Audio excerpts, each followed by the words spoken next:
Hello everybody, this is our second video looking at the Challenge Mode mod, which is made by the Challenge Mode team. In the first video we had a look at the higher tier of enemies and some of the changes to the mechanics. In this video we'll be having a look at some of the new quests. And if you're interested in trying out the Challenge Mode mod, you can find a link to it in the description below. Now to start the quests, we'll have to interact with this book in the Room of Awakening. And each individual rumour within the book has at least one quest, starting with the Rage of the Demon King. Rumours say an ancient item reeking of the Demon King's rage lies somewhere in the area surrounding Hyrule Castle. It is said to hold enough power to kill most living beings upon use.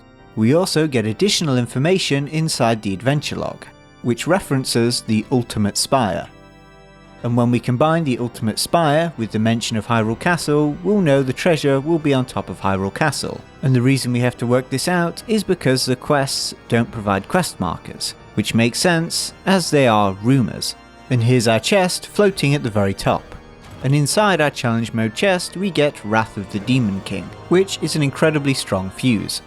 Also be careful after you've actually taken the item, as the floating platform will disappear. Looking at the fuse, or material, it is rather strange looking, kind of like an ancient alien blade, although I'm sure it probably takes some inspiration from another piece of media. Now what makes the fuse so strong is that it adds 1500 damage to whatever you fuse it to. The weakness is that it breaks in one hit, making it kind of similar to the ancient blade, but it doesn't make the enemy disappear. Personally, I'd recommend it on any of the 3-shot bows. Now as far as I'm aware, when you start reading the book, or at least when you read the first rumour, you do get 2 other quests. And first we'll look at the Armour of the Destined hero, which mentions that the armour is now guarded by battalions of monsters at the corners of the kingdom. And these monster battalions it's referring to are the monster forces, which you'll often fight in the Bring Peace to Hyrule quests. Now to get the rewards you have to complete 3 specific monster forces. For example this one in the Akala span. And while you don't need the Bring Peace to Hyrule quests to complete these, they can be useful basically just to sponge some damage. Although annoyingly you may get one guy who's seemingly lazy and doesn't want to join in, only for him to be the last of the soldiers alive. While I would recommend simply blowing the enemies off the bridge, I did have a slight issue with this, as for some reason when I defeated the Lynel, the game thought all of the monsters within the monster force had been defeated. Anyway, as I mentioned earlier, all you have to do is defeat all of the enemies. You don't need any of the Bring Peace to Hyrule quests, as the armour is actually just located in one of these chests. And our first piece are the Greaves of the Chosen Hero. Now if you're doing this quest yourself and you don't want any more spoilers for the locations, you can talk to Greylins inside the Lookout Landing bunker, who can give you some of the locations for the monster forces. The next monster force that also has a piece of the armour is near the Snowfield stable. And rather like the bridge, this set of monster forces has a very similar composition, with there again being another Lynel. And a few seconds after we've actually defeated all of the enemies, the chest should then open up.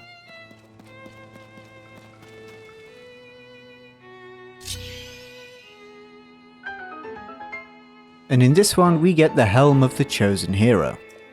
And for the final piece you'll have to defeat the enemies at Fort Hiteno, which again is full of really strong enemies, although this time there is a Captain Construct. And once defeated, the chest will obviously open up, although it will take a few seconds, and we'll get our last piece of the armour, the chest piece of the Chosen Hero. Looking at the armour overall, it is a rather unique looking set. The only bit I really recognise is the headpiece, which is clearly inspired by the Hyrule Royal Family crest. Now looking at the stats, each piece of armour provides an armour rating of 5. The headpiece provides a level 1 heat resistance and burn resistance.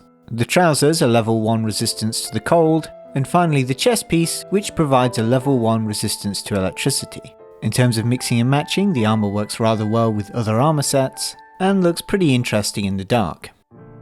2 other things to note about the armour is that it can't be dyed, but can be upgraded. But for the upgrades you are going to need golden monster parts, and 3 different types of gems. And for the first upgrade, all pieces of armour will have an armour rating of 8, and they'll all gain +1 on their respective resistances.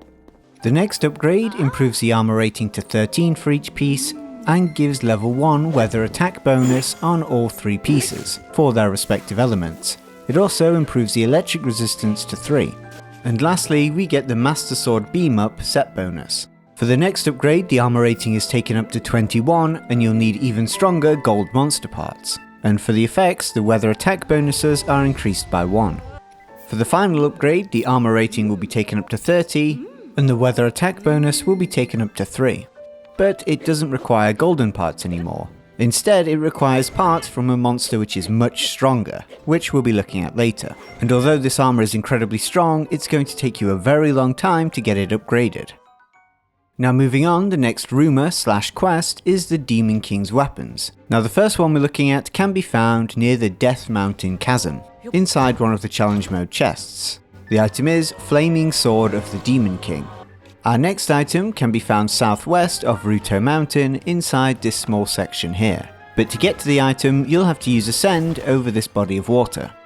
And in the chest we get the Frozen Club of the Demon King. And for the last item we have to travel over here near Spectacle Rock. And I imagine you can probably guess what this item's going to be.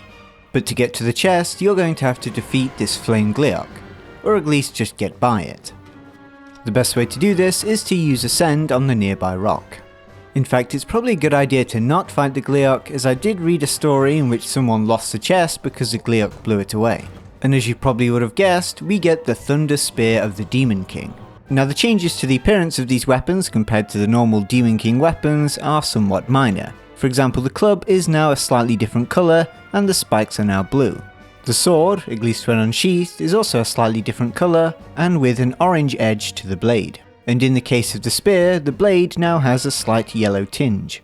Moving on to their abilities, the Flaming Sword of the Demon King deals 81 damage and has 34 durability. Unsurprisingly, it has a fire effect, setting enemies on fire, and will inflict gloom damage to the user. Moving on to the spear, it does 71 damage and has a durability of 39. And since it's the electrical counterpart to the sword, it will electrocute enemies and has the gloom effect. And finally, the Frozen Club of the Demon King, which deals 98 damage and has 28 durability, freezes enemies, and self-inflicts some gloom damage. Another quirk of actually all three of these weapons is that you can't fuse anything to them, which isn't too bad as they are relatively easy to get, do fairly good damage, and obviously have the elemental effects. I should also mention that the sword and club will raise and lower Link's body temperature accordingly. And now we move on to Rumour 2, which is the Demon King's Flying Mount. Now the rumour isn't that useful in terms of finding out where the actual dragon is, although the quest description does mention that it soars above the kingdom.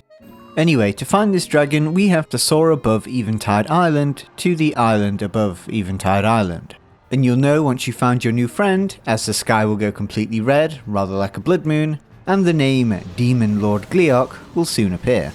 And this dragon isn't your average Gleeok. For starters, it has 18,000 HP, takes no extra damage from being shot in the head, and takes 0.25 times damage from arrows. Its appearance isn't all that different from a King Gleeok, but it does feature different coloured veins all over its body. Fighting this Gleeok is pretty rough. For starters, he increases the temperature and calls down lightning and icicles, in the same way an ice or electrical Gleeok would in their second phase, only I think much faster. Another thing to watch out for are the enemies that spawn during the boss fight. I don't know if they spawn randomly or if it's related to the lightning strikes. And once you finally made your way up to the Gleeok, you're obviously going to try and hit it in one of its 3 heads. The issue is, things like the eyes and any other locking on fusers won't actually go for the heads. But even if you do manage to hit one, it's gonna take a lot of arrows. Mainly because they take 0.25 times damage from arrows, and not being able to headshot them also doesn't exactly help. And once you've taken them down, try and do as much damage as humanly possible, as since the arrows do a lot less damage, you are going to be relying on your melee weapons. And preferably you want to avoid getting hit by lightning and icicles a million times again. Now despite this only being the second rumour, it is one of the strongest bosses, so it is a good idea to make sure you're as prepared as possible.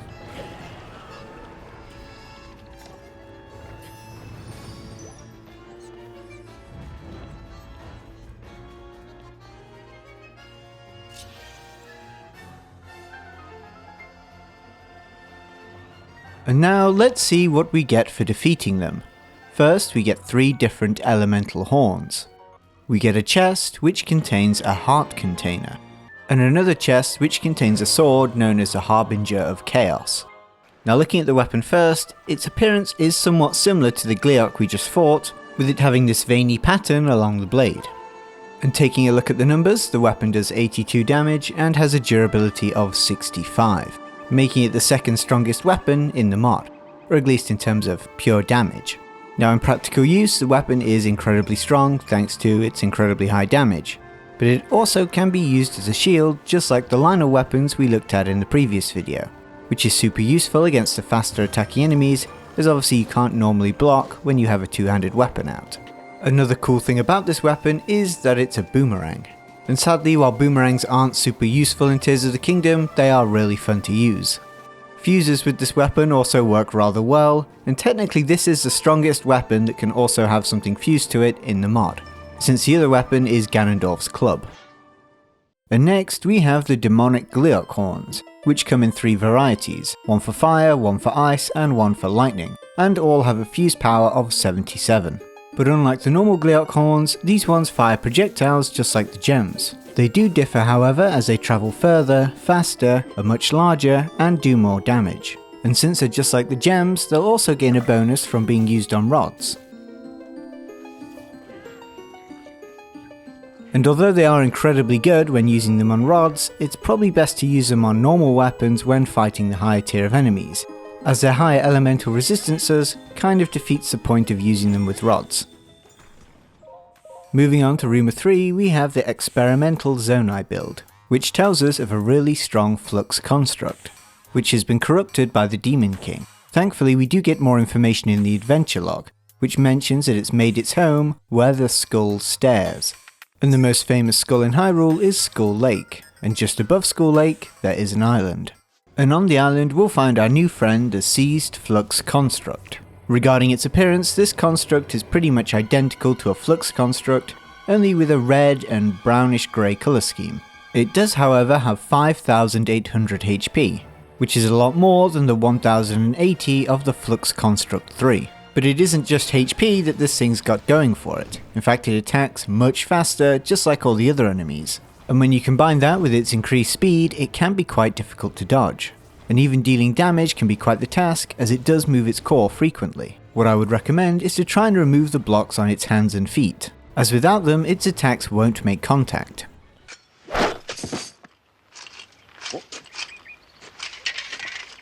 Alright, we'll call it a draw. And if you remove enough of its blocks, the construct will fall apart on its own, finally giving you a good chance at the core. Upon defeat, the construct drops pretty normal loot, with the exception of the spinny pulverizer thing, also known as a Seized Flux Construct core, which has a fuse power of 62, and has a normal appearance of a level 3 core, just with the seized colour scheme. Moving on, we have Rumour 4, the Queen of the Desert, which reminds us of the Moldu King we fought in Breath of the Wild as a part of one of the DLCs. But it turns out the Moldu King had a Moldu wife, who is the Moldu Queen, and is immune to electricity. Now obviously we roughly know where the Moldu Queen's going to be, as it has to be in a desert. But since the Moldu King was in the East Barrens, and the adventure log mentions Champion, which may be a reference to the DLC or the Champion's Gate. And you'll know you found her when her health bar appears as she's steaming towards you. Regarding her appearance, she is mainly black and purple, with green and yellow veins. She also has purple on the pads of her feet and around the mouth.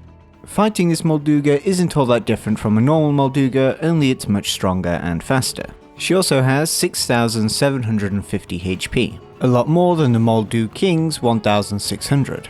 Although to be fair, the king did only take 1/5 of the damage from all attacks, with the exception of electrical attacks. Anyway, going back to the queen, it's best to use explosives to stun them and then get your hits in. And assuming you have explosives at the ready, you can leave them stunned for most of the fight. Upon defeat, the Molduga Queen will drop the items you expect from a Molduga, including 4 chests and some Molduga guts. The unique item for this monster is a Moldu Queen Fin, which she drops multiple of and has a fuse power of 55. The Moldu Queen Fin looks just like a normal Molduga Fin, but with a different colour scheme. It does relatively good damage, but is intended to be used on arrows, as it does allow arrows to fly further just like a normal Molduga Fin, and is probably why you get so many. And our next rumour is Rumour 5, the Impregnable Fortress, which speaks of a gigantic rock-like monster which is the ancestor to all stone taluses, which pass down its hardness and some of its elemental properties. We're also told that it's been made into a fortress. The adventure log doesn't give us too much of an idea of whereabouts it is, but does mention that it's been spotted to the west of those unbridled by the confines of the earth. The location the adventure log is speaking of is just here, west of Rito village. And you'll know once you found it, as it does stick out quite a bit. Now this beast is known as the Diamond Battle Talus, and has 5,555 HP. It's also maybe my favourite of all the enemies in this mod. For starters, it is a Battle Talus, hence the enemies on top, and has an ice and fire arm, both of which you'll get to know pretty quickly. What I would focus on first when fighting this enemy is getting rid of the 3 Bokoblins, as not only do they fire very quickly, they also have elemental arrows. And while I did say getting rid of them, that doesn't necessarily mean killing them, as shooting them off the talus and then leading the talus further away from them works just fine. Now looking at the talus itself, its arms are what really make it special, as not only do they explode with an elemental blast, but they'll also spawn a Lizalfos and a key, with the fire arm spawning a fire Lizalfos and fire key, and the ice arm spawning an ice Lizalfos and an ice key. Thankfully, there are a lot of occasions where they accidentally kill each other because of the opposing elements. The easiest way to avoid this issue is to simply blow up the talus's arms, which not only stops it from attacking and producing more enemies, but also gives you a chance to get some hits in. And once you've finally finished off the talus, you can pick up some of the great rewards, including 2 star fragments, 3 diamonds, and its stony heart, or diamondy heart. Taking a quick look at the material, it is pretty similar to the other stone talus's hearts, but this time with loads of diamonds sticking out to suit the monster it comes from. And in terms of damage, it has a fuse power of 67, but other than that, works the same way as a normal stone talus heart. Our next rumour is Rumour 6, the Millennial Matriarch, which informs us, rather like the talus, that there is one Phrox, which is the mother to all of the others, which confirms that this Phrox has most likely been around for a millennia instead of being a millennial. But apart from that, we're told that it's pretty strong and agile. The adventure log on the other hand provides us with a bit more information, and makes reference to a ruined prison. To find the Phrox, we'll have to travel to Hyrule Castle Moat West Chasm.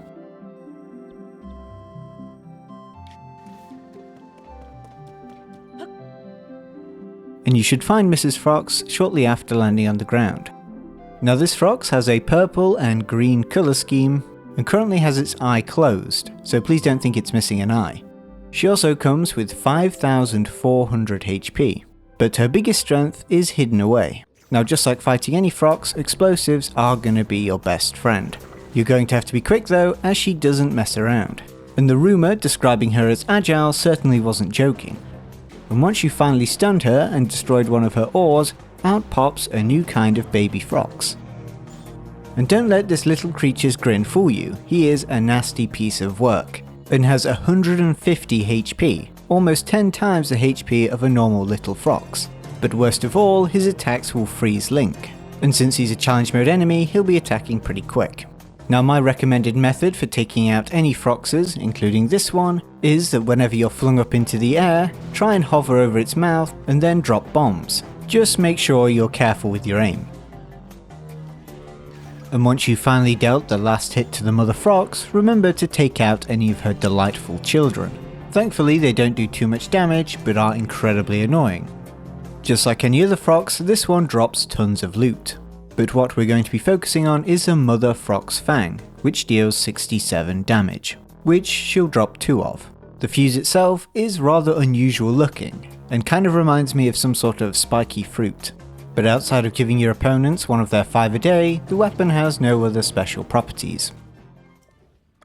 And next we have Rumour 7, the Giant King's Heir, which mentions an enormous beast which is living where its father once sat on one of the peaks of the depths. We're also told it's incredibly lazy, to the point where it could probably ignore the Faron region's thunderstorms. But don't be like me and take that in a literal sense and spend ages looking for the giant in the depths underneath the Faron region, until eventually you ask one of the creators. Anyway, as the adventure log states, the Titan dwells above the remains of an ancient beast.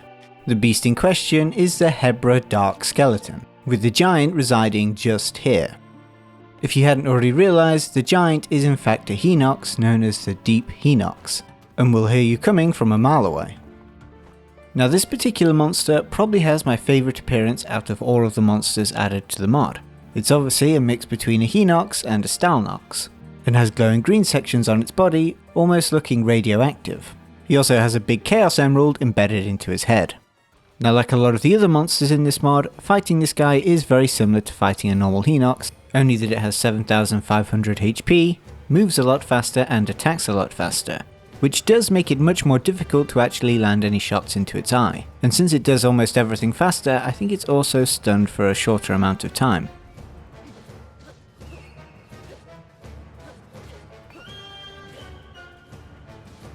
Once defeated, you can then pick up the Royal Guard weapons if you haven't already, and then pick up the rest of the loot, including Hinox parts, gems, and finally the Chaos Emerald, also known as a Deep Hinox Horn, which deals 69 damage. Out of all the fuses added to this mod, this one is probably one of the most unique looking, and matching its design, it's also worth quite a lot in comparison to other fuses, having a sell price of 3000 rupees.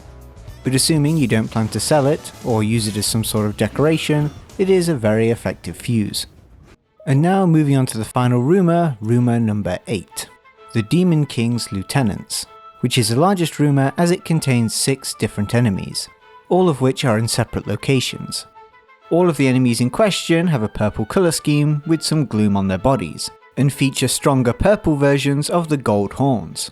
And as you'd expect, they're all a lot stronger, do more damage, and have a few extra resistances. All of these lieutenants are known as Tyrants, and as you may have noticed there is one missing, which we'll be saving for the end. As mentioned earlier, all of these creatures have incredibly strong purple horns, and a purple tail in the case of the Lizalfos. The appearance of these are all identical to the golden horns we looked at in the previous video, only purple. Our first lieutenant, a Bokoblin, can be found in this northern section of Hyrule.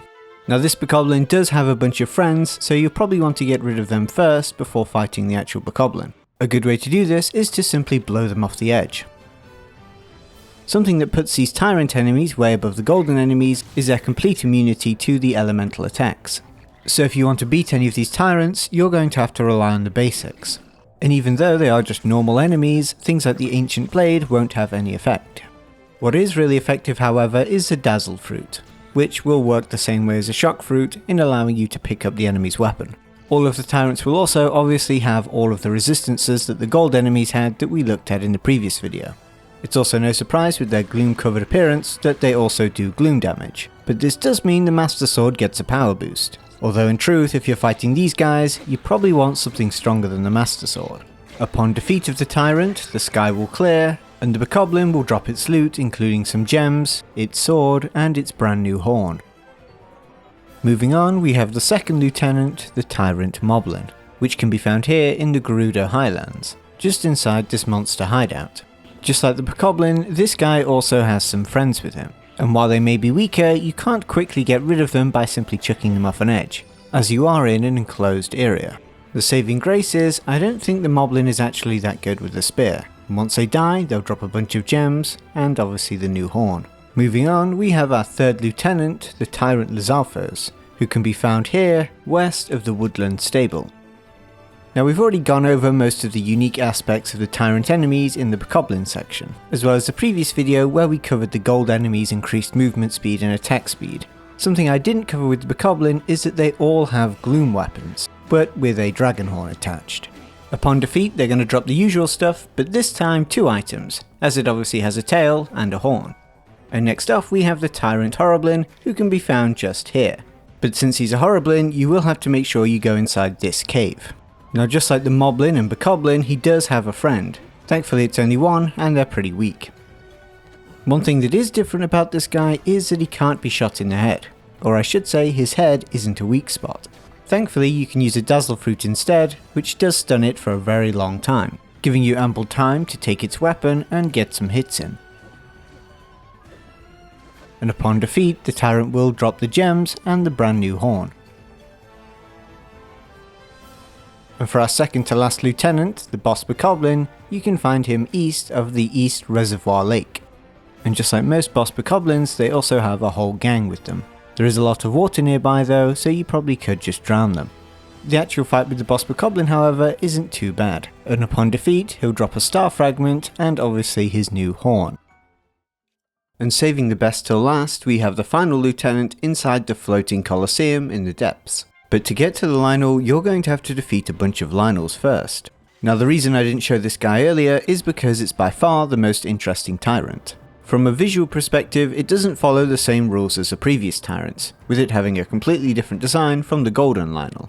Well, almost. It does still have a purple body, but has purpley, yellowy and red stripes. You'll also notice it has a completely unique new weapon and 3 different horns, which are pretty similar to the golden Lynel horns, just different colours. One of the first things you'll notice about this Lynel is that its weapon produces the Wind's Razor effect, which is what the 8-fold Longblade has. Its fireball attack is also now no longer a fireball, and I guess a water ball. Its slam attacks also now come in 3 different elements, both lightning, fire and ice. And unsurprisingly, the horn attack also has different elements. And when you couple that with the fact that obviously the Lynel attacks much faster and does more damage, it is a real menace. And trying to headshot the Lynel so you can get on its back also isn't really an option. And once you finally defeated the Lynel, you get a hand on his weapon and his loot. But first, we'll see what you get in this chest. And spoiler alert, it's a heart container. Just like the Gleeok we fought ages ago, which makes sense as the Gleeok and this enemy are roughly the same strength. Looking at its stats, the Deathbringer has a damage of 70 and a durability of 70, along with a rather unusual design. You can clearly see how it has a Lynel inspiration, especially with the bit just above the handle, which is clearly a part of one of the Lynel weapons. Now as we saw with the Lynel fight, this weapon does give off the Wind's Razor effect, which does 25 damage instead of the normal 10, moves faster and has a greater range. And since this is a Lynel weapon, it also has a built-in ability to block, which is a super useful feature for two-handed weapons in challenge mode. Looking at the appearance of the horns, they're all pretty similar to the golden Lynel saber horn, just with some different colours depending on which elemental version they are. Now as I'm sure you probably already expect, these fuses are incredibly strong, with all 3 doing 77 damage just like the Gleeok horns. And just like the modded Gleeok horns, they also don't seem to have a charge or cooldown time, meaning you can just spam the elemental effect. And while all 3 do the same amount of damage, the ice and lightning versions are much better, purely because the ice and electrical effects are clearly superior, especially against challenge mode enemies. Something I didn't really cover too much in the previous video was how much stronger Demon King Ganondorf is, the main issue being his increased movement speed and attack speed. It also feels impossible to dodge his follow-up attack after he's dodged one of your attacks. Another cool feature is that he used the gloom weapons we looked at earlier.